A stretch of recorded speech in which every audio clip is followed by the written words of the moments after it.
గోవిందా గోవిందా గోవిందా అంటూ కొండెక్కడం అన్న మాట వెనక తాత్పర్యం అది.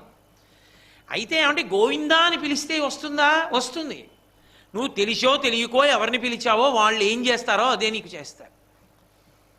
ప్రతిరోజు పనున్నా లేకపోయినా లెక్కలు చెప్పేటటువంటి ఉపాధ్యాయుడు అలా వెళ్ళిపోతుంటే పరిగెత్తుకుంటూ బయటకు వచ్చే గురువుగారు నమస్కారం అండి అని వెళ్ళిపోతున్నావు అనుకో, ఓ నెలలాళ్ళు చూసిన తర్వాత ఆయన ఏమంటాడు నిన్ను పిలిచి, ఏరా నీకు లెక్కల్లో ఎన్ని వస్తున్నాయి? 25కి 18 వస్తాయండి, రేపటి నుంచి నువ్వు రా నేర్చుకో, 25కి 25 వస్తాయంటాడు. ఆయన దగ్గరికి వెళ్ళి ఆయన్ని మాస్టర్ అండి గురువుగారండి అని పిలిచి ఓ నమస్కారం పెట్టినంత మాత్రం చేత ఆయన ఏం చేశాడు? ఆయన ఏ ఉపకారం చేయాలో అదే చేస్తాడు. లెక్కల్లో 25కి 25 వచ్చి గోవిందా అని పిలిస్తే ఆయన ఏం చేస్తాడు? రక్షకుడు కాబట్టి వాటి వలన పాడవకుండా వాటి వలన వాణ్ణిచ్చి